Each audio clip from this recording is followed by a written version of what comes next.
La femme est une rivière où coule la vie. La féminité dans le flux se perpétue et inonde tout ce qui est et le reflux qui absorbe tout ce qui baigne en elle. Bonsoir chers téléspectateurs et bienvenue à votre émission Le Monde Inconnu. Ne me demandez surtout pas de qui est cette phrase, je ne saurais vous le dire, mais je voudrais qu'elle soit votre leitmotiv de ce soir parce qu'une fois de plus, nous allons parler de la femme, mais cette fois-ci dans un cadre un peu plus particulier. Je suis accompagnée du professeur Emmanuel Lipote. Bonsoir, professeur. Bonsoir, Laura Agathe. Aussi vrai que nous ne sommes pas le 8 mars, mais nous parlons de la femme ce soir. De quoi il est question exactement? Alors, on va parler du contour sexuel, sacré, contour sacré sexuel, où nous allons parler de la femme déesse, ou alors femme, un être souillé. Parce que, en fait, c'est ça l'élément principal de ce que nous allons échanger, du moins établir tous nos échanges ce soir, parce que on pense qu'il faut donner la place à la femme comme un être humain assez particulier ou bien à part, même si c'est un être humain à part entière. Pour une fois, peut-être que cette émission fera la part belle, hein, c'est-à-dire l'avocat des femmes. On ne sait jamais, cette édition, quoi. Parce qu'à des rares fois, nous parlons dans ce sens, en ce qui concerne la femme. Mais, sauf que métaphysiquement, la femme a son rôle à jouer. Et ça doit être le rôle que nous allons découvrir tout à l'heure, avec ta permission. Hein. Voilà. D'accord, elle est tout accordée, ma permission. Mais je voudrais dire aux hommes, cela ne vous donne pas le droit d'aller vous coucher. Vous pouvez et vous devez même suivre cette émission avec, bien entendu, votre femme à côté. Asseyez-vous bien. Nous allons vous proposer pendant ces 90 minutes la chronique de ce soir. Bien sûr, vous aurez la réflexion et la page pratique. Vous avez également la possibilité de participer à l'émission en nous envoyant les messages via les numéros qui vont s'afficher sur le bas de votre petit écran. Alors, le prochain arrêt, c'est la chronique de ce soir, le contour sacré du sexe, femme déesse ou être souillé.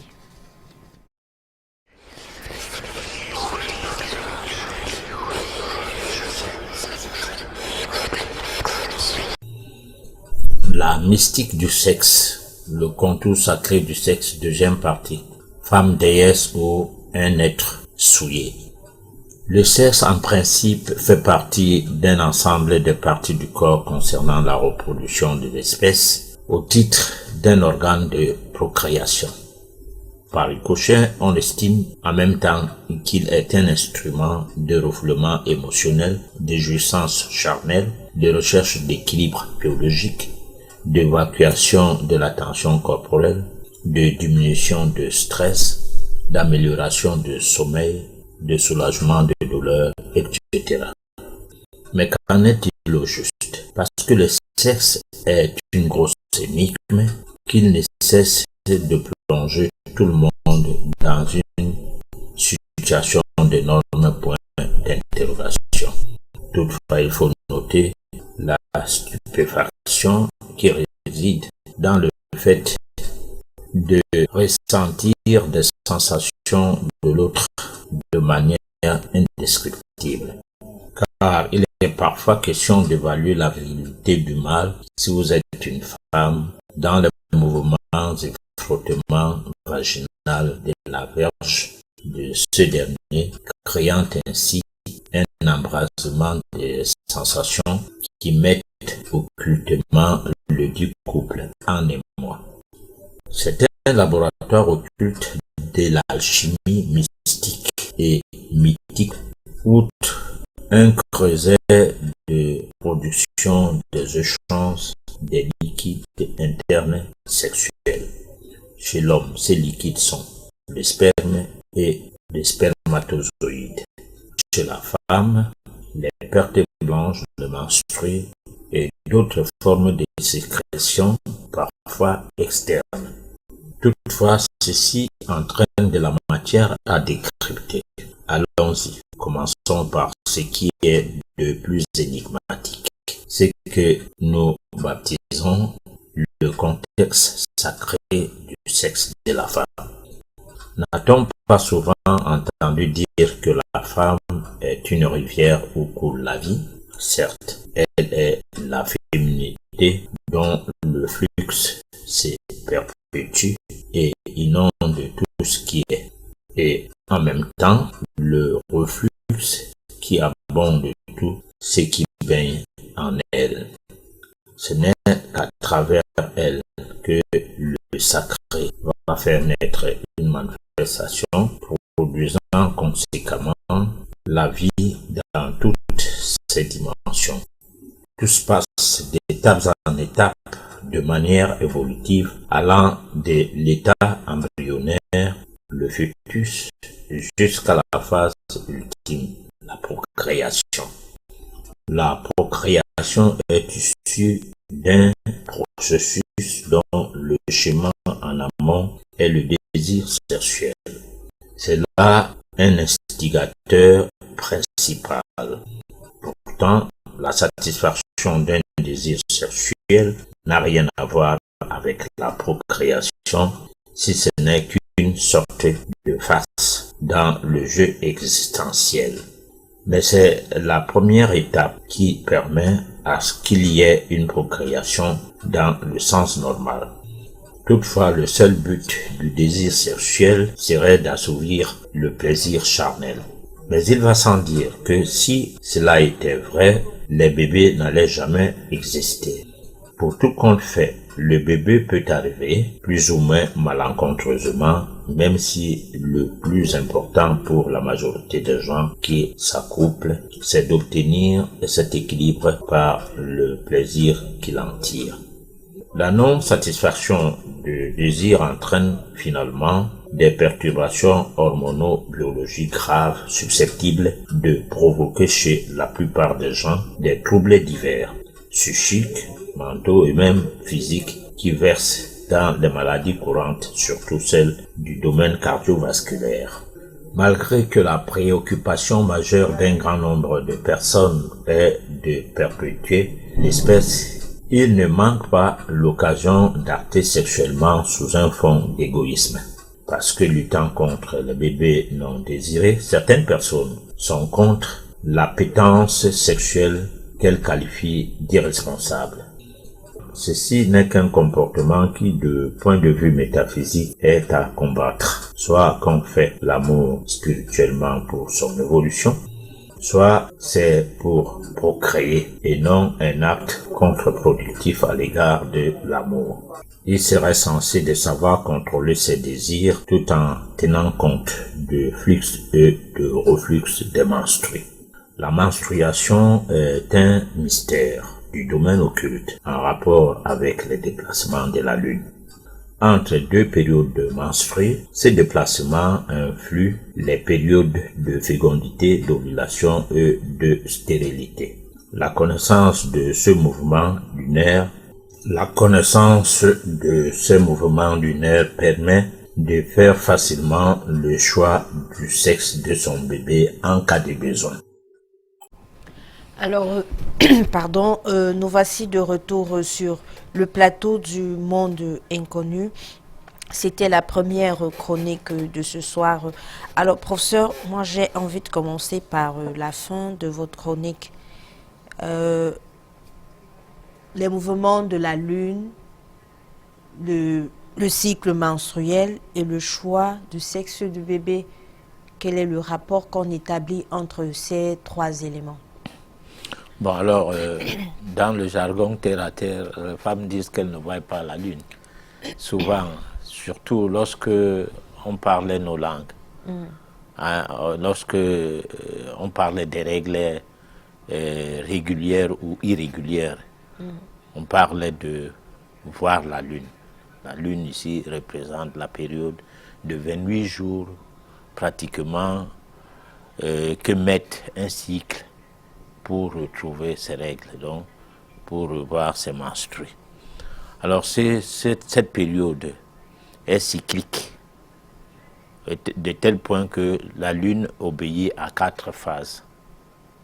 Bon, une phase de la Lune noire vers la Lune nouvelle Lune, et premier quartier, et puis la pleine lune, on est entré au 3e quartier.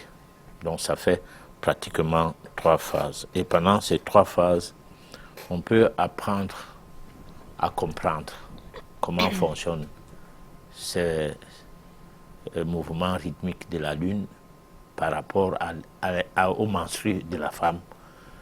Et ce qui va faire qu'on saura bien qu'en prenant la grossesse à la lune montante, on fait un garçon. En prenant la grossesse à la lune descendante, on fait une fille. Bon, souvent, les femmes qui ont les difficultés d'avoir des bébés du sexe de leur choix, l'ont parce que leur période de fécondité ou d'ovulation ne coïncide pas avec la nouvelle lune pendant une bonne période.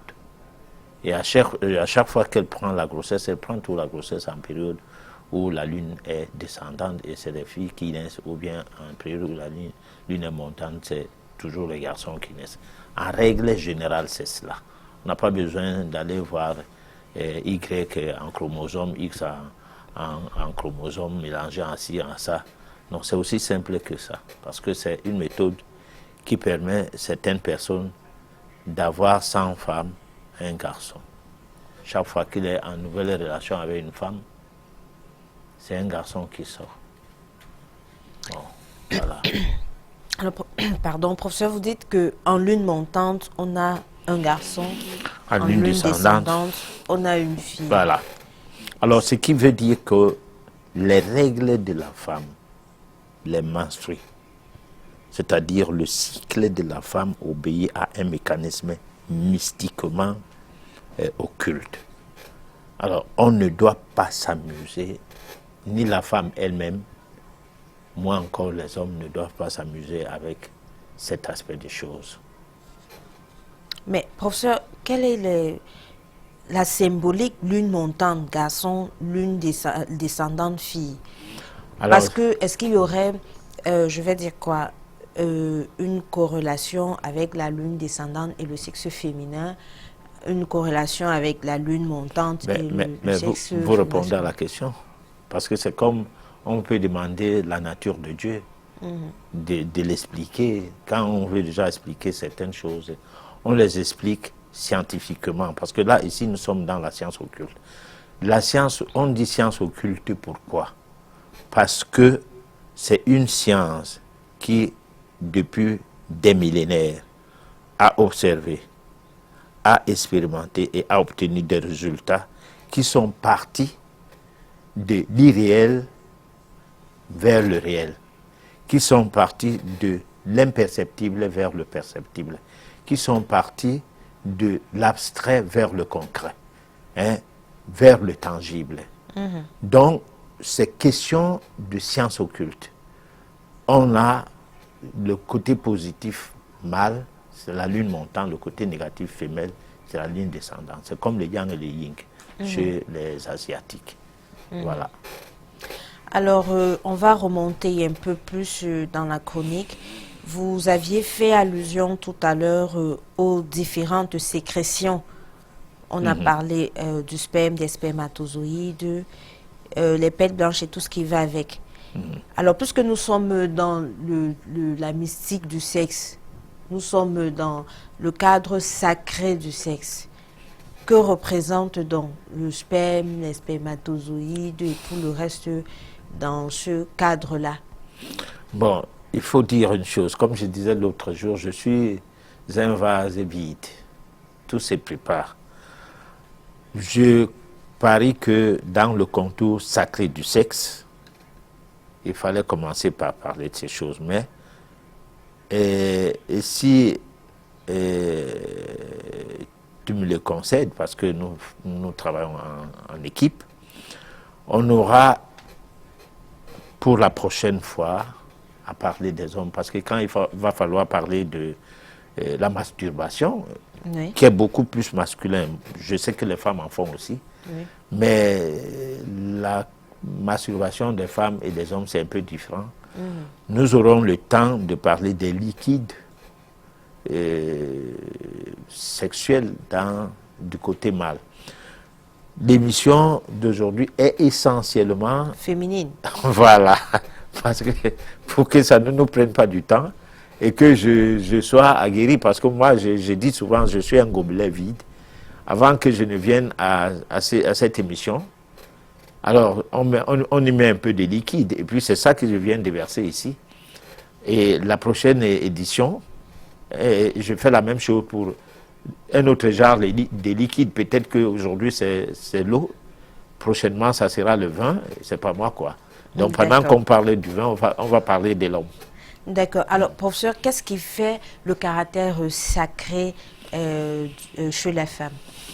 Alors, le caractère sacré de la femme, on est là pour ça ce soir. C'est que la femme, c'est la personne la plus énigmatique de la terre. La femme chez l'homme, parce que la femelle tout court, c'est autre chose, mais la femme chez l'homme, c'est une personne qui représente la race humaine dans sa totalité, dans sa globalité. Parce que c'est seulement la femme qui n'a pas de répugnance du tout quand il s'agit et de l'homme et de la femme dans un environnement donné. Parce que parlons un peu de l'époque de l'esclavage. Alors, pendant l'époque de l'esclavage, lorsqu'on prenait des hommes pour esclaves, les amener de l'autre côté de l'Atlantique, les femmes bénéficiaient des contacts des hommes qui étaient des esclavagistes avec beaucoup d'attention. Ça veut dire que pendant que les hommes esclaves étaient attachés et empaquetés dans les cales, certaines femmes étaient dans les bureaux des navires, en train de faire l'amour avec des esclavagistes.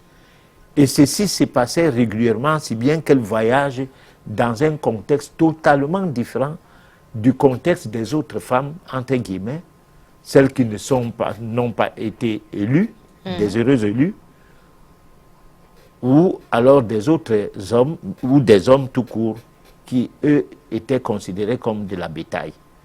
Alors, donc, la femme est un être humain à part.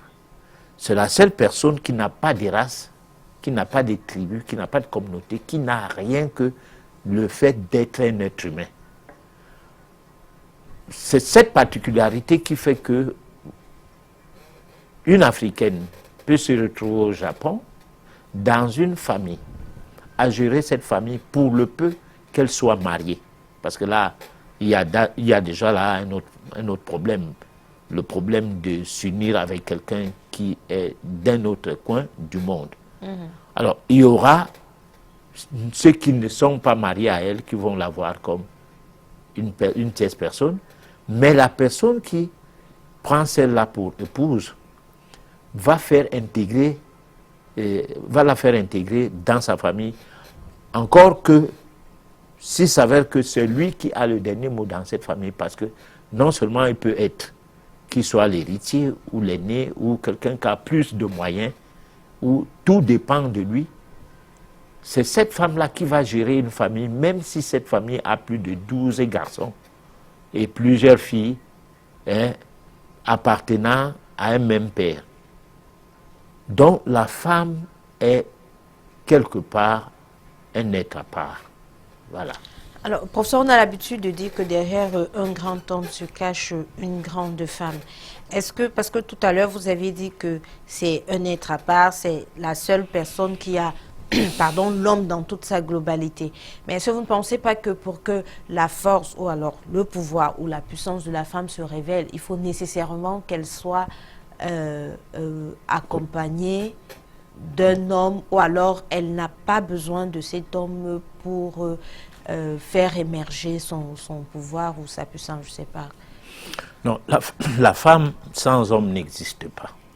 Tout comme l'homme sans la femme n'existe pas. Parce qu'on dit femme quand il y a un homme.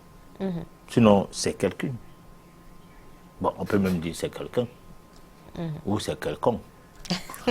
Bon, alors, quand on dit que voici une femme, c'est que cette personne-là représente quelque chose aux yeux des gens et particulièrement aux yeux des hommes. Alors, l'inverse ne se produit pas. Parce que quand les femmes ont passé leur temps à chercher les diplômes, et au bout du rouleau, elles ont avorté, et ceux qui les flirtaient les connaissent bien leur vie. Et leur vie médiocre, personne de ceux-là ne les prend en mariage. Alors finalement, quand elle est dans la société, aigrie de son état, elle commence à raconter les histoires comme quoi le mariage n'est pas une fin en soi. Non, c'est pas de ça que nous parlons ce soir. Il faut que la femme soit mariée. Alors, mais maintenant, il faut que la femme soit mariée. Pourquoi? Parce que c'est à partir de ce moment-là qu'elle est femme, d'une part. D'autre part, il faut que la femme soit mariée pour édifier l'humanité, pour apporter quelque chose à l'humanité. C'est à quoi sert le mariage. Alors, apporter quelque chose à l'humanité, c'est pas forcément de procréer. Parce que tu peux ne pas être une femme qui procrée pour des raisons multiples. Ça peut être des raisons du tabou religieux qui sous-tend ta vie depuis l'enfance, qui fait que les relations sexuelles ont été diabolisées et t'ont rendu psychologiquement non réceptive, toi la femme. Parce qu'il y a des femmes qui n'arrivent pas à faire des enfants parce que depuis son bas âge, le sexe est quelque chose de dangereux. La Bible l'interdit. Alors comme ça, elle est une résignée de ce domaine-là, malgré les sensations biologiques qui, quelque part, le mettent en désir sexuel. Elle fait des efforts et dans ces efforts, d'aller en contre-courant avec sa nature et voulant adopter une autre nature, le système hormonal, le système endocrine se modifie. Et là, elle peut avoir des difficultés à procréer. Dans des cas d'espèce, elle peut développer des règles, des difficultés en ce qui concerne son cycle menstruel. Elle peut avoir des couches de nuit qui sont injustifiées, malgré sa dépendance au culte et aux prières. Elle n'y comprend rien. Parce que elle n'est pas libre psychologiquement. Elle est dans une sorte de prison de rejet des sensations biologiques naturelles et de tout le mécanisme physiologique de son corps. Tout est bloqué derrière une psychologie mal en point, emportée par le milieu religieux. Voilà. D'accord. Je crois qu'on va avoir le temps de parler plus amplement des menstruations parce que c'est ce dont il est question dans le cadre de la deuxième partie de notre chronique que nous vous proposons. On se retrouve juste après.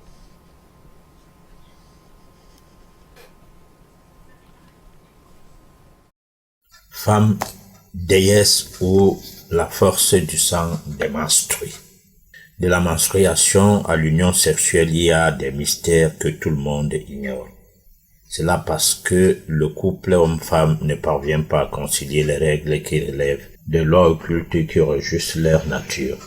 Ils ne perçoivent pas la puissance qu'il y a dans leur union malgré ce qui naît entre celles-ci. La convivialité, l'indifférence, la discorde ou singulièrement le bébé. Pour enrichir profondément nos connaissances globales en ce qui concerne notre existence, nous devons chercher à comprendre occultement les phénomènes qui ont trait au liquide interne du sexe de la femme. Vu d'une autre façon, l'acte sexuel est aussi un rituel ou un rite occulte. Dans l'Antiquité, ces rites étaient célébrés mystiquement et par ces biais tuaient beaucoup d'hommes. On se livrait à la castration et à d'autres sacrifices. Cela est véridique au point où, à cette époque, les femmes détournaient l'énergie sexuelle masculine pour en faire une puissance de déesse qu'elles incarnent. Pour mieux le comprendre, soulignons qu'il était question d'une prise en compte par les femmes elles-mêmes de ce qu'elles ont comme énergie. Celle-ci est d'une grande suprématie, ce qui leur donnait le pouvoir à l'époque de dompter tout homme dans sa masculinité. Ceci ne saurait être une mythologie car, du point de vue métaphysique, la femme a toujours cette force suprême dominante qui est enfuie en elle. Un pouvoir exceptionnel endormi par la mise en place d'une certaine hégémonie masculine tenant à assujettir le monde des femmes en général. Cette puissance prend sa source dans les menstrues, s'agissant du sang des règles périodiques qu'en principe émettent toutes les femmes. La connaissance partielle de ce que cachent ces menstrues a permis de savoir qu'en utilisant son sang en période des règles, celui-ci va servir de rajeunissement, voire de guérison de maladies. À cette époque, on avait remarqué que dans l'union de deux sexes, c'est l'orgasme qui produisait l'équilibre occulte dans les différents corps, s'agissant de la constitution occulte de l'homme. Ceci est tombé dans l'oubli depuis des siècles déjà. Ces fonctions féminines ont été occultées. Pour la gente féminine, n'est-il pas nécessaire de nos jours qu'elle puisse redécouvrir sa puissance primaire et de l'honorer? Métaphysiquement, ceci a existé, c'est qu'elle a eu un but précis et que ce but doit continuer à être utile pour l'humanité. Le monde étant tombé dans la dérive des concepts basés sur le dogme créé de toutes pièces, où Dieu a été taxé d'être simplement à notre image, un vulgaire être humain, et des religieux qui, au lieu d'être au service de la divinité, se sont mis dans le prisme d'un type de spiritualité qui va à contre-pied vis-à-vis de l'évolution divine de l'homme.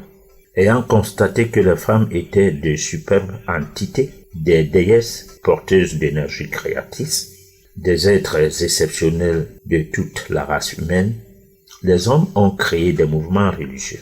À cause de ce mouvement, une sorte d'ignorance est née par le canal du dogme. Le but étant d'assujettir tout d'abord le monde des femmes afin de contrôler les autres hommes, avoir la même mise sur l'ensemble de l'humanité. Il fallait diaboliser la femme en édictant particulièrement des lois contre ses menstrues, qui la rendaient impure. On peut lire dans la Bible chrétienne le texte de Lévitique 15, 19, 30. Quand une femme perd du sang parce qu'elle a ses règles, elle sera considérée pendant 7 jours comme étant indisposée. Quiconque la touchera sera impur jusqu'au soir. Comme l'islam est une autre religion judéo-chrétienne, dans le Coran, la sourate 2, verset 222 dit ceci. Ils t'interrogeront aussi sur les menstrues. Réponds-leur, la menstruation est une souillure. Tenez-vous à l'écart de vos femmes durant cette période. N'ayez point le rapport charnel avec. À travers de telles révélations qui sont d'une extrême gravité, n'est-on pas en droit de rechercher d'où proviendrait la chute de l'humanité? Est-ce du côté de sa façon d'imaginer Dieu ou tout simplement celle qui serait due à cause de sa lutte pour la survie? La force du sang. Professeur, concrètement, quel est ce pouvoir qui ferait de la femme une femme déesse? Alors, ce pouvoir existe en la femme. C'est pour ça que la femme se nettoie chaque année, parce que si on considère que le sang de la femme, les menstrues, sont la saleté, en quelque sorte, c'est aussi une manière de s'auto-régénérer du point de vue sexuel. Alors, du point de vue de l'appareil génital, parce que sexuel, c'est trop... c'est amoindrir ce que je vais expliquer. La femme est déesse parce que au moment, à l'époque où la femme connaissait son pouvoir, à l'époque où la femme savait qu'en absorbant l'homme, c'est-à-dire en avalant l'homme, dans le cadre de sa partie génitale, c'est elle qui tenait le pouvoir pendant cette période. Et ces pouvoirs étaient un pouvoir à l'époque contrôlé par les femmes. C'était une force que la femme avait, la femme de cette époque, du fait de la connaissance, de ce qu'elle représentait et de ce qu'elle avait comme pouvoir. Elle absorbait toute l'énergie de l'homme, autant qu'elle absorbait sa partie sexuelle. C'est de même qu'elle absorbait son énergie, de façon à ce que l'homme devenait, était vidé. Alors, comme ça se passait, c'était un rituel, c'était quelque chose de différent de ce qui se passe aujourd'hui dans les relations sexuelles hommes et femmes, parce que l'homme a fini par contrôler cette force en essayant d'amener la femme à ne plus se souvenir, à ne plus avoir l'emprise sur sa propre force et à se considérer finalement comme un objet de l'homme. Bon, parce que ce n'est pas les coups de poing qui font la force de ces deux êtres humains, c'est-à-dire la brutalité de l'un, ne fût-ce que l'homme, et la soumission de l'autre, parce que les femmes, non. Ce qui fait la force dans la relation homme et femme, chez la femme, c'est le fait que dans la plupart des cas, c'est l'homme qui va vers la femme. C'est-à-dire, dans tous les cas presque. Parce que quand je dis la plupart des cas, je ne parle pas des cas des prostituées qui agressent les hommes dans le but de gagner de l'argent. Ça, ce n'est pas de ces femmes-là qu'il est question pour parler de la femme de manière intrinsèque. Mais il va sans dire que même celle-là, au moment où vous lui avez donné de l'argent et que vous acceptez d'entrer en elle, alors à partir de ce moment-là, vous ne vous contrôlez plus. C'est elle qui vous contrôle. Elle peut avoir une énergie qui peut vous faire du bien comme son énergie peut se transformer comme quelque chose de pas bien pour vous. Alors, ça veut donc dire que c'est parce que les femmes ne savent pas jusqu'où elles ont cette force. C'est parce que la société a tout fait pour réduire la femme à sa plus simple expression. Parce que la femme déesse d'hier a beaucoup tué les hommes et que la société des hommes a fini par créer un système. C'est comme le système qui a été mis en place, le code de l'impérialisme, où les Occidentaux ont décidé que les petites nations à jamais n'auront de chef d'État sans les aval. Parce que la matière première et tout du bien de ces pays en termes de sol et de sous-sol appartenait à eux.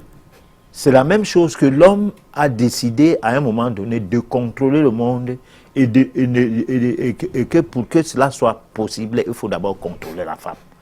Parce que la femme étant puissante, l'homme ne pourra pas avoir la possibilité de mener à bien, de trouver son équilibre dans la vie. D'abord, son équilibre sur le plan de l'énergie masculine était un équilibre qui dépend ou qui dépendait de la femme. Parce que même jusqu'à aujourd'hui, ça dépend de la femme. Bon. Alors donc, bref, j'essaie d'expliquer ça comme ça. Je ne sais pas si ça se comprend, mais voilà.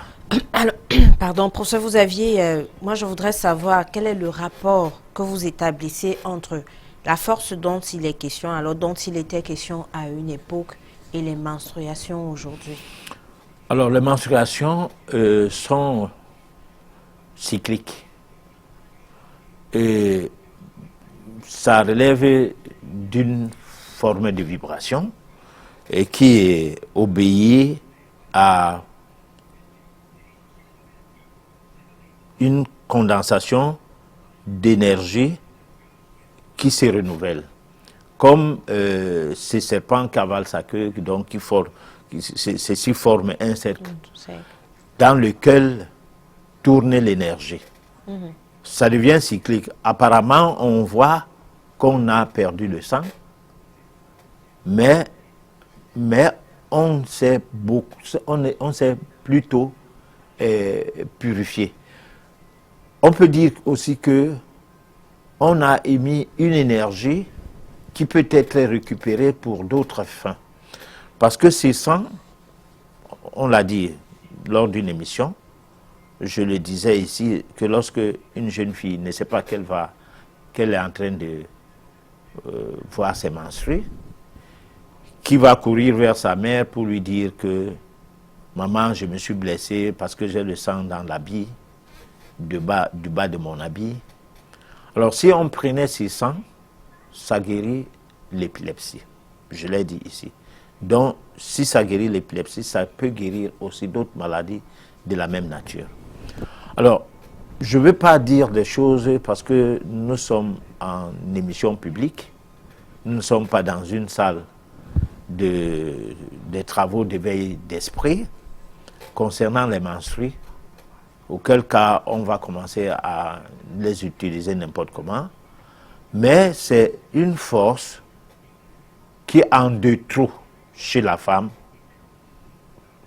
provoque ces dégagements qui se met sous forme de perte du sang. Alors, ce n'est donc pas une perte du sang, parce que même quand on parlait d'anémie, dans certains cas, parce qu'il y a des cas où la femme, pendant cette période, des cas de femmes malades, de constitution pas bien, peuvent être en situation d'anémie. Mais c'est rare qu'une personne soit équilibrée et fonctionnant normalement et que pendant la période des règles, qu'elle soit en anémie, quelle que soit la quantité de règles et de sang qu'elle perd. Alors, résultat, les règles sont donc quelque part, c'est-à-dire le sang de la femme quelque part a une force. Le sujet n'est pas encore terminé, moi je crois qu'on y est encore. Alors, ça prend donc le sens de qu'est-ce que nous recherchons dans ces sangs. C'est qu'on doit parler des vibrations que ça dégage. Bon, alors je me résume, je dis ceci. Si la femme ne réglait pas, elle allait s'exploser d'énergie. Parce qu'elle règle une partie, elle libère une partie de son énergie. Voilà, ça je me résume comme ça. Alors, c'est parce qu'elle règle dans les conditions dans un environnement psychologique qui n'est plus celui d'hier, que ces règles-là même ont perdu une partie de leur puissance. Alors, on peut donc dire que d'une époque à l'autre, la femme a beaucoup perdu de son énergie, parce que tout commence d'abord par son état d'esprit, par sa psychologie et tout. La femme d'aujourd'hui, vous voyez, quand on veut coloniser un pays, comme quand la colonisation arrivait en Afrique, c'est les femmes qui étaient entretenues par les prêtres. Et pourquoi les prêtres? Pourquoi pas des hommes, je ne sais pas moi, des colons de cette époque qui étaient de l'autre côté? Mais non, mais c'était des missionnaires. Alors ces missionnaires fonctionnaient avec des femmes. Ces missionnaires engrossissaient des femmes et les avortaient. Ces missionnaires utilisaient les règles des femmes pour étudier un certain nombre de choses qui permettaient, par exemple, qui a permis à ceux-là, qui a donné les moyens à cela de maîtriser l'Afrique. Parce qu'il fallait d'abord maîtriser la femme. Donc les femmes étaient en soumission pendant 9 mois dans des, comment on appelle ça, des campements religieux, dans le couvent. Pendant 9 mois, apprendre à tricoter, apprendre à faire le lit, apprendre à préparer avec des produits alimentaires importés, mais aussi apprendre d'autres choses ou bien à être en contact avec des gens pour d'autres aspects. on ne peut pas coloniser un peuple si on n'a pas maîtrisé les femmes de ce peuple-là. Alors c'est ces femmes-là qui vont faire donc des enfants, et surtout des garçons, parce que les garçons écoutent plus la femme. Alors, pendant donc que le garçon naît, sa maman l'amène à faire des choses qui ne ressemblent plus à rien dans ce qui est du cadre de leur culture. Et c'est comme ça que l'Afrique a perdu de sa tradition, de son identité, et du moins le côté identitaire des Africains. C'est comme ça que c'est rentré dans l'eau. Parce qu'il y a des choses qu'on se réserve de ne pas aller à fond, mais on est obligé quand les questions fusent. Alors, pardon, professeur, on revient un peu sur le pouvoir des menstruations. Dans de nombreuses recherches, on nous fait comprendre que le cycle lunaire, lune montante et autres, est souvent bénéfique pour, au niveau de la végétation et même sur l'être humain. Il y a des femmes qui se coupent les cheveux à la lune, je crois, descendante, parce que disent-elles, une fois que nous sommes à la lune montante, les cheveux poussent davantage. Est-ce que cette relation avec les cheveux qui poussent et peut-être la végétation sera aussi similaire avec les menstruations d'une femme et, je ne sais pas, les choses de sa vie ou alors de son entourage? Alors, très belle question. L'homme est dans l'univers. Et dans l'univers, nous dépendons du système solaire. Là intervient l'astrologie. Nous avons dans notre corps, chaque partie de notre corps est régie par une planète. Et chaque planète a ses attributs. Mais pour ce qui est de la femme, particulièrement, la lune a une grande influence. Je dis particulièrement, mais en règle générale, parce que la lune est en quelque sorte, du moins une sorte de satellite pour l'homme. Le soleil étant très loin, la lune étant plus proche, on dirait que pour arriver sur la planète Terre, où nous sommes aujourd'hui, nous partons de la lune. Alors, parce que la lune et nous fonctionnons ensemble. Quand on veut faire la pêche, pour ceux qui sont en contact avec l'eau, pendant la période de la lune, on a plus des opérations de pêche à faire et dans le but d'atteindre un certain objectif de productivité. Alors, il y a la lune par rapport aussi aux récoltes ou aux semences. La lune concernait les âges des gens, c'est-à-dire que dans l'Antiquité, dans certaines communautés africaines, alors, on ne parlait pas de 5 ans, de 10 ans, mais le nombre de fois qu'on a traversé la Lune au cours d'une période donnée. Donc, on surveillait plus la Lune, on comprenait plus le mécanisme cyclique de la Lune et on relativisait ça dans ce qu'on faisait. Alors, c'est pour cette raison que certaines femmes ont remarqué qu'en faisant telle chose, pendant telle période de la Lune, on obtient tel résultat, comme tu venais de le souligner tout à l'heure.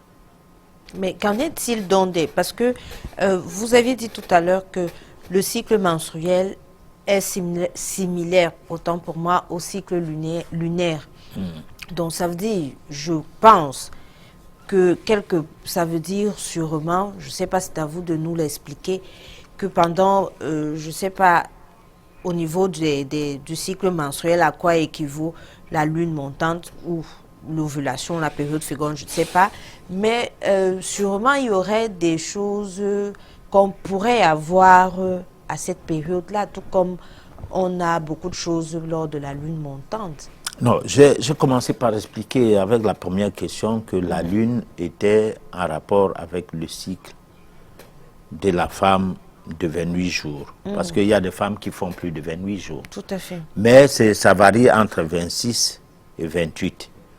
Bon, souvent, les femmes qui font 21 jours, c'est des problèmes de constipation, c'est un dysfonctionnement de leur tube digestif, et particulièrement le fait que le côlon soit trop plein et entraînant une perturbation fonctionnelle ou des échanges entre le système nerveux central et la partie génitale. Bon, donc, tout cela, ça se vérifie lorsque on veut aller pas à pas. Alors, dans le récit que je fais là, dans ces explications, on peut le comprendre comme ça. Alors, maintenant, donc, tout est cyclique. La vie est rythmique. Ces rythmes obéissent à un cycle. Ces cycles obéissent aux vibrations, donnent naissance aux vibrations. Ces vibrations, les vibrations sont magnétiques, électromagnétiques ou quoi, donc ça fait bouger de l'énergie, ça fait bouger bien des choses. Alors maintenant, la femme, son cycle répond au cycle lunaire. C'est pourquoi j'ai essayé d'expliquer à quel moment on peut faire le garçon et à quel moment on peut faire la fille par rapport à la lune. Alors, les femmes ont, je crois, de la période, à partir de la période où elles ont terminé avec les règles, elles ont à peine une semaine, 7-9 jours, pour tomber en période d'ovulation qui va durer maximum 3 jours. Ça s'explique autrement à l'école. Et puis, elles vont entrer dans une autre phase qui est la phase de stérilité, donc la période avant les règles, qui, en quelque sorte, c'est une période qui ne fait pas d'effet tel que la femme ait envie d'aller avec l'homme par elle-même. C'est l'homme qui peut l'amener à ce qu'elle ait l'envie d'aller avec un autre homme, sauf les femmes qui ont habitué leur organisme à la sexualité de manière permanente. Mais celles qui ont une sexualité qui cadre avec le cycle uniquement, elles ont des périodes mortes et des périodes actives. Et la période active vient 3 jours après les règles jusqu'à 14 jours ou un peu jusqu'à 16 jours, et puis on retombe encore dans l'autre période où dans les 16 jours on a la période de fécondité, on a la période d'ovulation. Bon là, les biologistes ou quoi peuvent bien expliquer ça, et c'est comme ça aussi que la lune fonctionne en réalité dans les 28 jours de la lune qui partent de la lune noire jusqu'à troisième quartier de la lune finissante, et on retombe encore à la lune noire. Donc c'est un cycle qui se renouvelle par rapport aussi au cycle qui se renouvelle avec les règles qui viennent après, ainsi de suite. Bon, alors ces mécanismes-là obéissent donc à un champ magnétique. À un champ magnétique qui s'est créé entre l'univers planétaire, en particulier entre la Lune et la femme. Donc ça fait quelque chose de différent du côté de la femme que l'homme n'a pas. Parce que l'homme est actif, même sexuellement ou même comment, du premier jour au 31, et n'observe pas quelques mouvements ou quelques changements de son corps provenant de quelque chose du genre qu'il puisse remarquer. Donc, c'est pas si je réponds à ta question. Hein. Tu peux rebondir jusqu'à ce que je puisse la répondre. Parce que non, je pense que ça vient, c'est déjà là la réponse. Mais, professeur, on constate le plus souvent que l'arrivée des règles, des menstrues, est aussi synonyme de changement d'humeur chez une femme. Le plus souvent, quand elles sont en train de saigner, elles sont impulsives, elles sont coléreuses. Alors, cela est dû à quoi? Bon, alors, quand on dit humeur, par extrapolation, on peut parler du système immoral. Et dans le même temps, on peut voir l'adrénaline, dont le fonctionnement hormonal, qui en quelque sorte fait en sorte que les modifications que subit la femme ou que le cycle de la femme provoque en elle sont de nature hormonale. Alors ces modifications peuvent faire en sorte que son adrénaline monte et elle devient coloreuse. Donc ça veut dire qu'il y a dans ces cas, comme dans le cas de l'hypertension, où on peut dire que la tension est montée, alors il y a donc une modification hormonale qui peut embraser un certain nombre de glandes, particulièrement la glande surrénale, la glande thyroïde et le pancréas. Alors, dans cet environnement, il peut naître des mécanismes qui sont en rapport avec la manière de vivre de cette femme, d'une part, qui sont aussi en rapport avec l'état, dont soit la congénitalité, parce que, et qui sont même en rapport avec son signe du zodiaque. Bon, donc il y a plein de choses qu'il faut étudier en ces temps-là, parce que ce n'est pas toutes les femmes qui sont gentilles. Ça peut aussi être en rapport avec son mode alimentaire, parce qu'il y a des femmes, quand elles prennent les colorants qui sont dans les sucreries, qu'on appelle bêtement les jus dans la ville, parce que c'est de la bêtise de prendre les colorants, mélanger avec du sucre et tout, et placer ça devant quelqu'un, et cette personne-là se passe pour un idiot à appeler ça les jus. Bon, c'est des sucreries. Alors, certaines personnes, en prenant ces sucreries, certaines femmes, à la veille des règles, elles ont plus de douleurs, d'autres non. Alors, celles qui ont des douleurs qui se développent comme des règles douloureuses qui s'accentuent, font attention et n'en prennent plus. Bon, je dis bien certaines, quoi, pas toutes. Bon, mais d'aucunes qui n'ont pas, ne ressentent pas cet aspect des choses, alors, finalement, ont d'autres affections, c'est-à-dire, ces colorants les affectent sur un autre pan du système hormonal qui est affecté du fait, qui est dysfonctionnant du fait que les glandes endocrines sont affectées par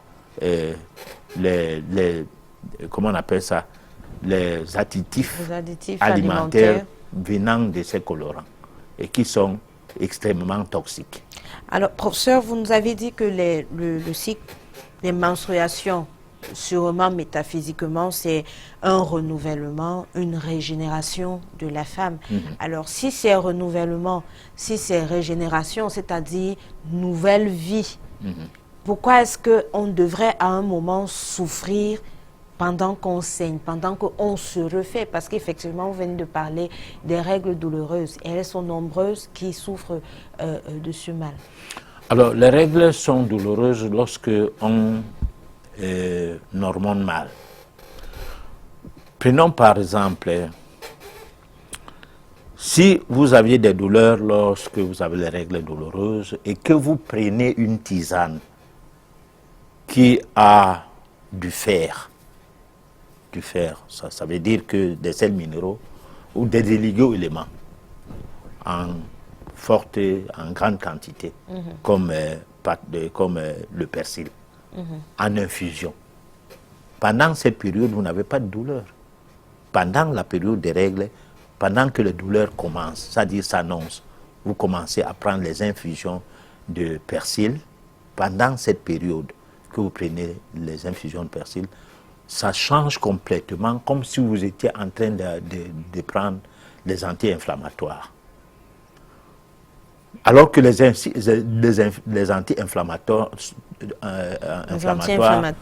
provoquent une suractivité de la cellule du fait d'élever le pH.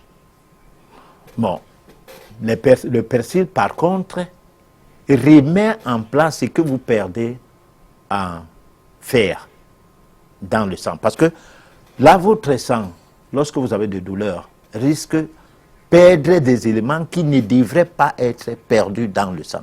Parce que là, c'est quelque chose comme si vous urinez et qu'on trouve dans les urines du sucre. Hein? C'est la même chose que lorsque vous faites les règles avec les douleurs, il est fort probable qu'on trouve une quantité de fer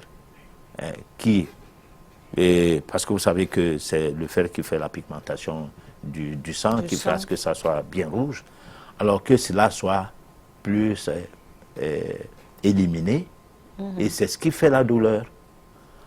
Alors, en prenant donc une tisane, comme je venais de dire tout à l'heure, vous refaites le vase. Le vase ne se vide plus de son fer totalement, et ça retrouve l'équilibre jusqu'à la fin des règles, vous n'avez pas de douleur. Alors, donc, les douleurs sont fonction de soit de l'hérédité ou la congénitalité, maman faisait les douleurs ou la grand-mère et tout. Bon, mais si c'est à partir de la grand-mère, on peut dire que c'est un problème d'état. Bon, mais si c'est la maman, on peut dire que c'est la congénitalité. Vous avez pris ce que votre mère vous a pourvu et puis vous êtes aussi dans la même situation qu'elle. Mais maintenant, votre mode de vie est comment? Est-ce que vous mangez comme votre mère, vous vivez comme votre mère, vous faites les mêmes choses comme elle? Résultat, si vous faites tout ce que votre mère faisait ou tout ce qu'elle fait, il est fort probable que vous soyez comme elle. C'est-à-dire que vous prenez du poids comme elle, que vous avez les mêmes pathologies comme elle et tout. Et là, ça devient très, très, très grave chez vous parce que il y a des risques qu'elle n'ait pris ça ailleurs, mais que vous ayez pris ça d'elle. Donc, ça devient comme une hérédité et de surcroît, vous continuez à entretenir le mal en vous en voulant vivre comme elle. Parce que là, il faut se démarquer. Il faut prendre soin de soi. Si maman est obèse, que vous évitez d'être obèse, c'est-à-dire parce qu'elle mange trop de viande, trop de ci, trop de ça, ou parce qu'elle s'alimente mal, ou parce qu'elle mange tard, que vous évitez de le faire. Au bout d'un moment, ça va s'écorger parce qu'il est prouvé aujourd'hui qu'il y a des produits mitogènes, tératogènes, c'est-à-dire des produits qui affectent le génome. Alors que longtemps, on nous disait que la drépanocytose ne peut pas guérir parce qu'il n'y a pas de produits qui peuvent modifier le génome. Voilà, les gènes. D'accord, on va vous proposer la page pratique de ce soir. Je vous laisse le soin d'écouter et on revient juste après pour la suite des questions.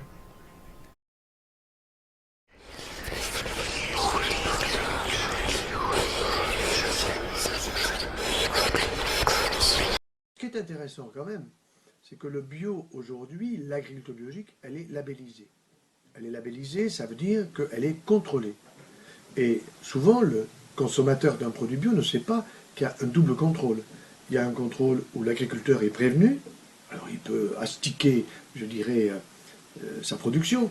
Et puis il y a un autre contrôle où il n'est pas prévenu. Donc il ne faut pas qu'il fasse l'imbécile. Mais d'une façon générale, je peux vous dire, je connais beaucoup d'agriculteurs bio, ce sont des gens de grande qualité. Des grandes qualités humaines, philosophiques, qui ont un concept de santé de l'environnement et de santé de l'humain. Mais bien sûr, il faut qu'ils vivent. Bien sûr, il faut qu'ils vivent et qu'ils vivent correctement, puisque en plus, ils sont là pour la santé et ils font faire des économies fantastiques à la santé. Il faut savoir que le surpoids, le diabète, le cancer, ça coûte au total, avec le cancer, 34 milliards d'euros par an. 34 milliards d'euros, imaginez que la moitié de cet argent, on puisse le mettre dans l'éducation, dans la culture, dans le tourisme, dans l'économie, peu importe. Donc, l'objectif, ce n'est pas simplement de soigner plus de monde, mais c'est de soigner moins de monde. Eh bien oui, l'agriculture biologique joue un rôle dans le domaine de la prévention. De toutes les maladies, pas simplement le cancer, mais aussi des maladies dites auto-immunes qui touchent à notre immunité, c'est-à-dire notre immunité, c'est notre protection. Si je ne suis pas conscient qu'avec l'alimentation, je peux protéger mon immunité, eh bien, je vais faire n'importe quoi. C'est ce qui se passe aujourd'hui. Mais heureusement, ça diffuse. Et votre santé à la une, ou votre bio à la une, c'est une très bonne chose. Il faut absolument que vous diffusiez. Alors, vous m'avez dit quelque chose qui est intéressant, c'est que c'est surtout des dames. Alors, moi, je vais vous donner un truc pour que les hommes arrivent. Vous allez voir. Vous savez, les hommes, je suis un homme comme tous les hommes. Et nous, les hommes, nous sommes des gens, souvent comme des enfants. Nous restons des enfants très longtemps. Et c'est les femmes qui nous font mûrir, qui nous font grandir, mais nous aimons les femmes aussi. Et donc, comme nous aimons les femmes, eh bien évidemment, il y a quelque chose qui est important pour nous, c'est la sensibilité, c'est la sensualité, c'est la sexualité. Eh bien, je vais vous donner un moyen pour que les hommes, ils aient une sexualité, une puissance sexuelle, parce que ça les intéresse, c'est capital. Et quand un homme n'a plus sa puissance sexuelle, il est suicidaire. Eh bien, figurez-vous que nous avons une fille, et je vais venir donc à cette anecdote qui est passionnante pour les hommes, une fille qui est historienne, qui est passionnée par son métier, bien sûr, et qui, chaque fois qu'elle trouve des choses qui touchent à la nutrition, elle m'appelle, allô papa, allô maman, puisque mon épouse et moi-même, nous sommes branchés là-dessus. Alors, il y a 3-4 ans, elle m'appelle en me disant, est-ce que tu sais? Alors évidemment, je ne sais pas, elle va m'apprendre quelque chose. Qu'est-ce que c'est ton affaire? Dis-moi, eh bien, est-ce que tu connais ce conte tchécoslovaque ou hongrois? Alors je pensais qu'elle me parlait d'un conte d'Andersen, ou d'un conte de Perrault, ou d'un conte, vous voyez, à raconter aux enfants. Non, pas du tout. Elle me parlait du comte qui était le mari de la comtesse. Ah bon? Alors ça m'a intéressé. Tout de suite, j'ai vu la famille, j'ai vu le couple, le comte et la comtesse. Et alors, elle me dit, papa, figure-toi que le comte, il a honoré sa comtesse 7 fois en une seule nuit. Alors quand vous dites ça à un mec, il dit, comment il a fait celui-là, quoi? Alors évidemment, moi ça a été la question que je lui ai posée, mais dis-moi ma chérie, comment il a fait, ça m'intéresse. Elle me répond, papa, il prenait des pois chiches al dente. Ça veut dire quoi? Les pois chiches al dente, ça veut dire que ce sont des pois chiches qui sont à peine cuits, qui sont craquants, croquants, comme des noisettes, que vous pouvez mettre presque en apéritif. Et pourquoi ils ont cette vertu d'aller stimuler les phytohormones, c'est-à-dire phytotestostérone pour monsieur, phytoestrogène, phytoprogestérone pour madame, parce qu'il faut que madame en prenne, que la comtesse en prenne. Mais tout simplement parce qu'il y a des phytohormones. Et que ces phytohormones, si vous faites cuire à la vapeur douce votre pois chiche et qu'il reste craquant, croquant, si en plus vous l'avez fait germer, alors c'est la totale. Donc vous avez le maximum de phytohormones dans votre aliment qui vont avoir une activité phytohormonale pour l'homme masculin, pour le féminin, et donc l'union amoureuse ne peut qu'être géniale. Et donc, si vous voulez, quand je dis ça, dans une ville ou dans un village, c'est assez amusant parce que après, dans le canton, on me dit en 8 jours, il n'y a plus un pois chiche à vendre. Pourquoi? Parce que les hommes se sont jetés. Et évidemment, les mecs à la sortie me disent, dites docteur, vous en prenez combien vous? Parce que vous avez l'air en forme. Chez moi, j'en prends au moins 2 poignées par semaine en salade, avec de l'huile d'olive, avec du persil, avec de la menthe, voyez, et ensuite un verre de bon vin rouge. Là, nous sommes en Ardèche, évidemment c'est Saint-Joseph en Ardèche, mais si en Bourgogne, si dans le Bordelais, ça sera autre chose. Chacun son bon vin, mais du rouge, avec des polyphénols, qui vont vous donner, vers la fin du repas, une meilleure digestibilité, moins de constipation, que les gens sont constipés. Vous avez vu les mecs politiques, hein, aujourd'hui la constipation des politiques, qu'ils soient à droite, qu'ils soient à gauche, ils sont tous constipés. Bon, c'est un véritable fléau social. Donc ce qu'il faut, c'est apprendre aux gens à bien consommer. Donc là, les hommes, vous allez voir, si vous leur mettez un petit lien sur ce sujet-là, comment vous pouvez phyto-hormonalement augmenter votre puissance sexuelle et mieux honorer celle que vous aimez, ils vont arriver en masse. Nous venons de suivre le professeur Henri Joyeux qui donnait quelques conseils, quelques astuces à nos chers messieurs. Maintenant, à vous de suivre le conseil ou de ne pas le suivre. Professeur, vous aviez un commentaire à faire? Non, Joyeux, c'est un médecin qui s'est fait respecter en France. Et je crois que ceux qui, de l'autre côté de la Méditerranée, nous ont suivi ce soir et ils savent de qui il est question. Il fait des travaux pour une médecine bio, c'est-à-dire bio dans le vrai sens du terme, c'est-à-dire une médecine propre, naturelle, malgré que il est dans la chimie, dans comment on appelle ça, l'allopathie, c'est-à-dire une médecine qui est basée sur l'industrie. Alors donc, ici, il nous donne un petit conseil pour comment éviter le cancer, comment se nourrir, comment se comporter, et particulièrement ce qui est en rapport avec le sexe. Donc on a choisi cet élément pour essayer d'attirer l'attention des gens que le sexe, c'est quelque chose que les médecins sérieux prennent aussi au sérieux, quoi. D'accord, on va rapidement passer à la page de nos téléspectateurs. Ils sont nombreux qui nous envoient des messages, mais je voudrais vous dire que nous ne prenons pas les appels à l'antenne. Vous faites juste le message et nous allons prendre sur nous de vous apporter une réponse. C'est le SOS téléspectateur.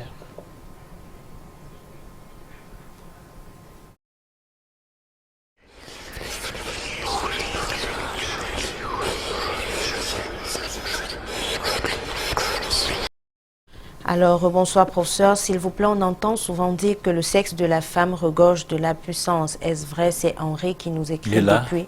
De la puissance. Oui, c'est ce qu'on dit là depuis aujourd'hui. C'est Henri qui écrit depuis Marois. Si vous faites l'amour pour faire l'amour, vous n'aurez pas cette puissance. Mais si vous faites l'amour parce que vous savez pourquoi vous faites l'amour, vous l'aurez. C'est-à-dire, si vous amusez avec votre sexe, ça va aussi s'amuser avec vous. Donc, il faut faire l'amour avec une femme qui vous aime et que vous aimez, pas le contraire. Alors, quand dit-on que la lune est montante ou descendante? Alors là, on a la télé, malheureusement, cette question sera répondue. Parce que nous notons toutes les questions qui nécessitent à ce qu'il y ait un travail particulier sur ça. Parce que nous ne sommes pas dans une émission qui fait les débats du quartier. Nous sommes dans une émission éducative. Résultat, nous avons le soin de noter des questions qui nécessitent à ce que la chose soit bien expliquée. Voilà, donc on ne va pas répondre à cette question en l'air. Alors, s'il vous plaît, j'aimerais savoir comment compter et savoir sa période féconde. Alors là, on a dit ça en passant. Hein? Bon, ça relève de la biologie. Allez sur Google, tapez la période, le cycle d'une femme, ça se comporte comment? Faites des recherches. Voilà. Alors, parce que là, ça ne relève pas de la métaphysique seulement, hein, mais ça relève aussi des données scientifiques connues de tous. C'est Ousmane depuis Douala. Est-ce qu'il est possible de faire l'amour avec une fille durant la période menstruelle? Il est possible, mais il faut savoir qu'est-ce que tu cherches. Quel est le but qui t'amène à t'accoupler avec une femme qui voit ses menstrues? Bon, est-ce que ça l'intéresse, elle aussi? Bon, parce qu'il y a des femmes qui se plaisent de faire l'amour pendant cette période. Et on a dit tout à l'heure que le sang de la femme a une force, a une puissance. Est-ce que l'homme est capable? Parce qu'en dehors de ce qu'on parlait dans les églises, la souillure et tout ça, c'est du n'importe quoi. Le problème, est-ce que tu es capable de contenir l'énergie là, toi l'homme? Parce que c'est toi qui entres dans la femme. Donc c'est la femme qui t'absorbe. Et au moment où elle t'absorbe, se dégage une énergie. C'est comme tu prenais ton corps, tu mettais ça dans un cratère de volcan. De volcan. Alors là, il faut se poser la question, si tu pourras. Parce que là, c'est quelque chose de très sérieux. Hein? Voilà. S'il vous plaît, professeur, comment faire pour tuer son ego de luxure? Alors, l'ego, ça commence qu'on t'insulte et tu acceptes. Ça commence que tu fais du mal à quelqu'un, tu lui demandes pardon. C'est-à-dire, tuer l'ego n'existe pas. Chacun doit garder son ego. Mais amener son ego à la dimension de l'humilité, c'est ce qui est nécessaire. Parce que si tu tues ton ego, ça veut dire que tu te ridiculises déjà, comme le noir a tué son ego depuis. Parce que quand le blanc parlait, le noir se courbe. Quand le blanc arrange cette chose, quelque chose, que certains noirs voient en ça du noir, tous les noirs voient en ça du bien. Donc, l'être noir a tué son ego. C'est ce qui fait que l'Afrique ne se développe pas. Parce que si tu ne tues pas ton ego, tu ne peux pas être président de la République facilement dans les pays de Noirs sans avoir des problèmes avec les Occidentaux, avec leur code de l'impérialisme. Donc il y a un problème, c'est que c'est quand quelqu'un a son ego qu'il peut refuser de se faire corrompre. Quand quelqu'un a encore son ego, qu'il peut refuser de se compromettre. Quand quelqu'un n'a pas d'ego, alors il y a un problème. Mais maintenant, l'arrogance, je sais pas moi, la vanité, tous les vices qui sont tout autour de l'ego, c'est ça qu'il faut tuer. Tomber dans l'humilité. Hein? Voilà. Alors, comment se matérialise une lune montante et une lune descendante? C'est Elodie qui nous écrit. Alors, la lune montante, c'est qu'il y a un moment, il faut que j'explique un peu le problème des lunes là, comme on ne fait que poser la question sur ça. Il y a des moments où, pour ceux qui ne sont pas dans les villes surtout, parce que dans les villes, l'électricité dans certains coins font qu'on ne voit pas le mouvement de la lune de manière distincte. Il y a des moments où vous ne voyez pas la lune du tout. C'est-à-dire le ciel n'a pas de lune. Commencez à voir la lune dès le soir, dès la tombée de la nuit à partir de 20h. En montant, vous verrez qu'il n'y a pas de lune. Alors, chaque soir, dès cette période, sachez que la lune on dit que la lune est en train de se préparer pour entrer dans la phase de nouvelle lune. Donc c'est la lune noire, donc on ne voit rien. Alors maintenant, cette période passe. On entre dans une autre période où la lune se distingue comme un petit cerceau, du moins pas un cerceau. Un sec. C'est-à-dire comme, comment je peux appeler ça, comme le C. La forme d'une banane. Oui, bon, la forme d'une banane, mais un peu comme un C ouvert. Bon, alors cette forme-là va s'agrandir. Là, nous sommes à la nouvelle lune. La phase, le premier quartier de la lune, nous sommes là. Ça se renouvelle jusqu'à ça atteindre un niveau où la lune devient totalement ronde. Donc, on est en train de parler de la pleine lune. Et c'est comme ça qu'il faut suivre au moment où ça passe encore de l'autre côté. Alors, la forme de cette banane dont tu parlais là, et qui était de ce côté, passe de l'autre côté jusqu'à la lune disparaît. Bon, à peu près c'est ça. On va travailler sur la lune lorsque on va faire donner des informations. Comment utiliser la lune pour avoir le bien-être. Bon, là, nous serons obligés donc de quadriller les périodes de nouvelles lunes et tout. Moi, je ne veux pas fonctionner comme si je naviguais dans tous les sens. Là, maintenant, nous ne parlons pas vraiment de la lune. Bonsoir professeur et merci pour le thème. J'avoue que j'ai dû réveiller ma femme pour suivre cette émission dédiée ce soir aux femmes, ça alors. Mais je voulais bien comprendre le phénomène de la lune montante et la lune descendante en rapport avec le choix du sexe de l'enfant. C'est Philippe qui nous écrit depuis Bédi. On a déjà expliqué ça. Tout à fait. Philippe, alors, si tu n'as pas suivi l'émission, va sur YouTube. Tu vas suivre ça après. Pardon. Joël nous écrit, je n'approuve pas le fait que vous dites que la femme est un être à part, puisque tout le monde est à part et exceptionnel. Et aussi, il nous pose la question de savoir que signifie la pyramide derrière vous. Bon, alors, la femme est à part et n'est pas à part. Ça dépend de la manière dont on comprend la chose. Mais je pense que la femme ne ressemble pas à l'homme.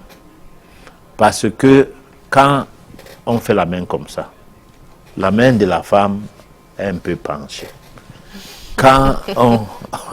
Oui, c'est penché lorsque la femme marche. Bon, lorsque la femme est couchée, non, lorsque la femme est debout, on ne voit pas son sexe du tout. Sauf si ses jambes, les cuisses ne sont pas serrées. Là, c'est autre chose. Donc, mais lorsque l'homme est debout, on voit son sexe. Donc, il y a des choses qui ne sont pas les mêmes. Et le sexe de la femme est pareil comme le sexe de l'homme. Mais malheureusement, celui de la femme est ouvert et s'est mis donc par dedans. Pendant que celui de l'homme est fermé, s'est mis par dehors. Donc, on a des différences, bien évidemment, tout en restant sur le plan humain les mêmes. D'accord. Voilà. Alors, comment, s'il vous plaît, nous ne prenons pas les appels, nous sommes en direct, donc nous ne pouvons que répondre à vos messages. Comment expliquer Comment expliquer qu'un enfant né garçon se retrouve au fil du temps à agir comme une femme et arrive même à vouloir être femme? Est-ce dû aux hormones ou à un envoûtement? C'est Joseph depuis Mimboman qui nous écrit. Ça peut être dû aux hormones, ça peut être dû à un envoûtement. Tout cela, il faut étudier cela. Je ne peux pas exclure l'une de ces deux choses, sauf si je me rends évident ou je tombe dans l'évidence du fait que ce n'est ni dû aux hormones ni à un envoûtement. Voilà. Alors, bonsoir, mon fils a plus de 3 ans et a de la peine à marcher et ne parle même pas. Je voudrais savoir si vous pourriez lui venir en aide par la grâce divine. Moi, c'est Billy. Puisse le Tout-Puissant ne cesse de vous bénir et vous rendre encore plus sage pour pouvoir toujours nous orienter. Appelez hors antenne à ce numéro. On va voir de quoi il est question. Parce qu'il y a des enfants qui n'ont pas suffisamment de sels minéraux et des éligoulements, sont mal minéralisés. Et puis là, à partir de ce moment, ils restent assis, même pendant 5 ans. Voilà. Dès qu'on s'occupe de ce côté-là, ça marche. Et au bout de quelques mois, commence à attraper les choses, à faire le tour à la maison. Et il y en a d'autres qu'on est assis sur eux. Bon, avec X dans la famille ou Y. Bon, il faut chasser la personne. Comme ça, l'enfant s'élève et commence à marcher. Alors, quel est l'impact spirituel d'avoir des rapports sexuels réguliers avec différents hommes? Alors, l'impact spirituel, je suis mal placé pour expliquer les choses de ces domaines-là quand on parle de la spiritualité, parce que la spiritualité, elle est positive, elle est négative. La sorcellerie est positive, elle est négative. Bon, est-ce que faire l'amour avec beaucoup d'hommes quand on est une femme serait une mauvaise chose? Je ne sais pas. Parce qu'on n'a même pas la chance de faire l'amour avec beaucoup de gens. Bon, peut-être que quand on est une femme, on dit oui seulement. Mais s'il s'avère que tous les gens qui viennent vous demander à passer le temps avec, leur tête ne vous disent rien. Est-ce que vous allez seulement accepter? Parce que même les femmes qui prennent de l'argent dehors là, qui font métier dans ces domaines-là, mais regardez les gens. C'est pas tout le monde qui lui donne l'argent. C'est pas seulement, non. Il faut scruter ce milieu pour comprendre. Donc, il dit à sa copine que non, mais vraiment, même si celui-là me donne 100 000 francs, je ne pars pas. Sa copine lui dit, bon, mais moi, si c'est pas moi, si c'était moi, c'est reparti. Donc, ça veut dire que il y en a qui disent non, il y en a qui disent oui. Donc, on ne fait l'amour qu'avec une personne qu'on doit faire l'amour. On ne peut pas faire l'amour avec tous les gens. C'est impossible, même les hommes. Ce n'est pas toutes les femmes que tu veux faire l'amour avec que tu pourras faire l'amour avec. C'est impossible. Il y aura des femmes que vous rigolez très bien, vous faites tout, tu la touches, tu l'embrasses même, mais quand tu veux traverser la ligne rouge, comme on dit là maintenant partout, là, les mots ligne rouge, chez les politiciens, dès que tu veux traverser la ligne rouge, la personne te dit top, stop, c'est pas ça qui m'intéresse de toi, on est seulement des amis. Bon, donc on ne fait l'amour qu'avec des gens dont on a le même karma, les mêmes affinités, quelque part dans ces domaines. Alors, bonsoir à vous sur le plateau. Juste savoir si une femme, à travers son sexe, peut porter malheur à un homme. De même, est-ce qu'elle peut utiliser son sexe pour envoûter, dompter mystiquement un homme? C'est Roland qui nous écrit depuis Yaoundé. Mais oui, mais attends, on a déjà dit ça plusieurs fois ici. Bon, il y a des femmes qui travaillent leur sexe pour que dès que tu fais l'amour avec elles, tu ne bouges plus, tu deviens zombie. Elle fait des travaux occultes avec son sexe. Il y en a qui mettent de la viande, des morceaux de viande dans leur sexe et pendant un temps, pendant qu'elle fait la cuisine, pour les ressortir et les plonger dans la sauce et servir à son mari. Donc il y a plein de choses qui se passent avec le sexe. Il y a des gens, avec le sexe, on peut soigner certaines maladies comme le panari, ou certains abcès. Placer le doigt à l'intérieur du sexe, ça peut donner une solution réparatrice. Donc, c'est pas moi expliquer de tout cela, quoi.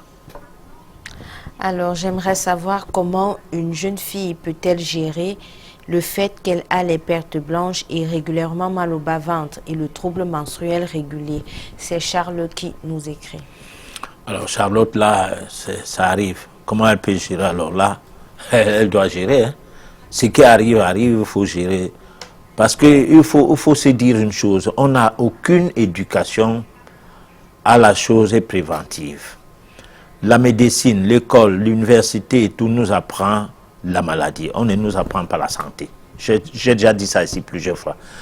Alors, le professeur Harry Joyeux, tout à l'heure, essayait d'expliquer un certain nombre de choses. On ne peut pas ne pas savoir comment garder une certaine hygiène de vie et penser qu'on peut être en santé et prendre cela comme une histoire qui est comme une sorte d'agression où on va aller boire les médicaments comme pour s'attaquer à cette agression ou à cette agressivité. Non, on devient malade. On fait des efforts à ne rien savoir de ce qui est nécessaire comme hygiène de vie pour qu'on ne soit pas malade. On n'a aucune éducation de base sur la base préventive. Parce que quand Henri de comment on l'appelle encore? Henri Joyeux. Joyeux disait tout à l'heure qu'il faut une agriculture bio. C'est-à-dire manger en Afrique, on mangerait bio. Mais on ne mange pas bio en Afrique. Pourquoi? Parce que nous voulons manger européen dans des restaurants, allant même jusqu'au restaurant UP. Nous sommes entrés dans la paresse où tu ne peux pas trouver dans un restaurant quelqu'un qui te pile les feuilles de manioc dans un mortier ou qui écrase l'arachide avec les mains sur une pierre. Non, on utilise des outils, on s'est européanisé, il faut gagner le temps, il faut aller au travail, il faut. Mais tout cela, ça développe des cancers à l'état latent jusqu'à ce que cette dégradation ou ce dysfonctionnement des cellules ait atteint un seuil de non-retour. C'est en ce temps-là que l'hôpital dit que vous aviez un cancer. Alors que ça a commencé petit à petit à travers les boissons, particulièrement les sucreries, à travers des nourritures dont les boîtes de conserve, les spaghettis, les œufs non fécondés, l'œuf dont la poule n'a pas été en contact avec le coq, et tout cela. Alors après on boit une sucrerie, on a puis du pain, spaghettis, machin et tout, on boit une sucrerie et on mange comme ça tous les jours. À un moment donné, le système immunitaire n'est plus alimenté parce que vous ne mangez pas vie, vous mangez artificiel. Dans des choses artificielles, nous mangeons pour vivre. Nous ne mangeons pas pour plaire au palais ou bien nous ne vivons pas pour manger. Alors donc quand tu ne manges pas des aliments qui ont des éléments actifs, nutritifs. Alors, pour finir, vous avez des difficultés qui peuvent aller dans tous les sens. Et là, si vous tombez dans une émission où les gens sont dans la sensation à faire croire qu'ils ont des recettes, tu dis, j'ai les règles douloureuses, il dit vite que quand tu as les règles douloureuses, prends des noix de palmiste, écrase, mélange avec l'huile, badigeonne ton corps avec. Bon, chaque chose, ils ont une réponse, mais sans établir au cas par cas le diagnostic qu'il faut pour pouvoir comprendre pourquoi la personne se plaint. Alors, bonsoir Mbombok. J'aimerais savoir si la femme peut utiliser le sang des menstrues pour se purifier. Si oui, comment? Parce que j'en connais qui les appliquent comme un lait facial ou de toilette. Oui, mais moi, je ne peux pas expliquer ça ici.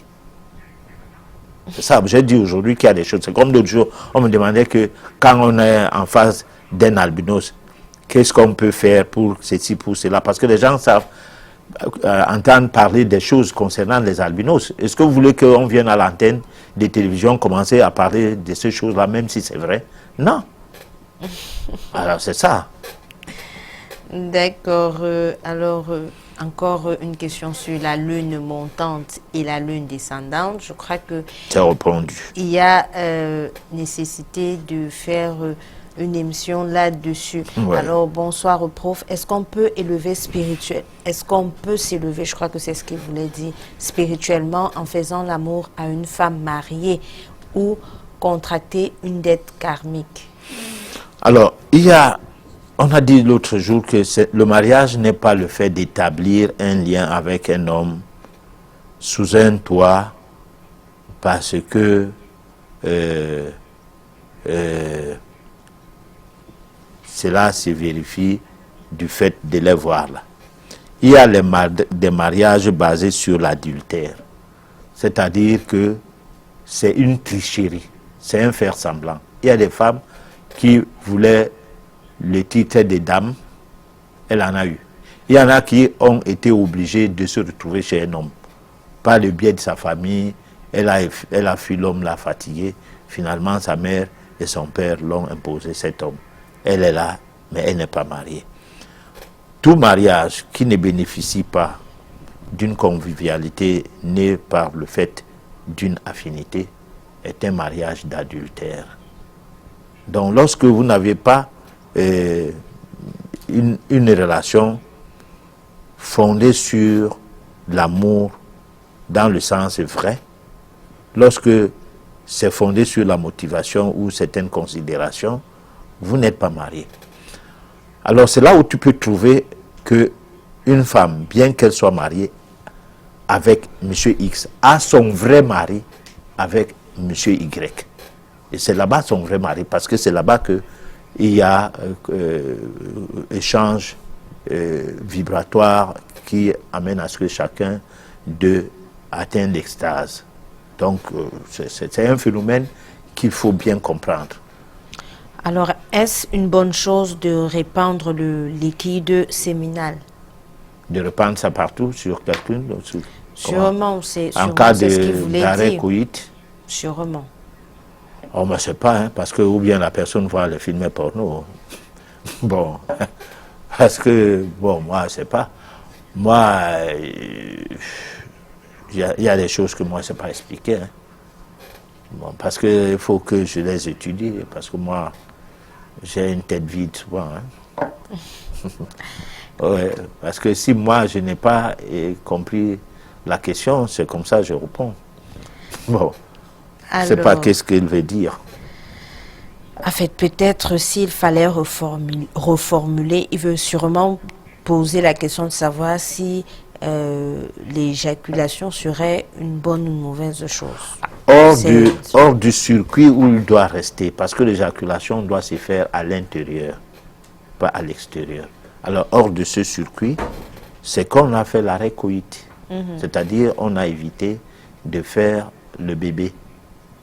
Bon, et là, c'est comme une certaine forme de masturbation qui ne dit pas son nom, sauf que vous avez obtenu la sensation à un moment juste et vous vous êtes retiré un peu avant. Voilà, bon. C'est pourquoi je dis que c'est des situations difficiles à expliquer parce que normalement on ne doit pas faire l'amour à une femme qui attend le bébé et éviter qu'il n'y ait pas le bébé, normalement. Ouais. Vous avez toute la période où elle n'attend pas le bébé. Bon, vous vous débrouillez avec cette période. D'accord, Voilà. professeur, nous sommes arrivés au terme de cette émission. Un dernier mot pour conclure? Alors, le dernier mot, c'est que nous continuons avec la sexualité, la mystique du sexe. Bon, on va essayer de voir, parce qu'il faut que nous arrivions à parler des liquides internes, l'explication de ces liquides par liquide, et même de la masturbation, tant chez l'homme que chez la femme. Donc, je pense qu'on a encore du pain sur la planche. La leçon, là, n'est pas encore terminée. Et c'est pourquoi on a baptisé ça la mystique du sexe. Voilà, pour que ça puisse aller pas à pas, étape par étape. Voilà. D'accord. J'ai été ravie de vous avoir si nombreux ce soir parce que vous nous avez envoyé tellement de messages, mais rassurez-vous, nous allons faire le nécessaire pour vous apporter des réponses même au courant de la semaine. Je vous souhaite de passer une agréable soirée. Non, pas une agréable soirée, mais plutôt une bonne journée parce que nous sommes déjà à minuit. On se donne rendez-vous mardi prochain lorsqu'il sera 22h30 sur votre chaîne Canal 2. D'ici là, portez-vous bien.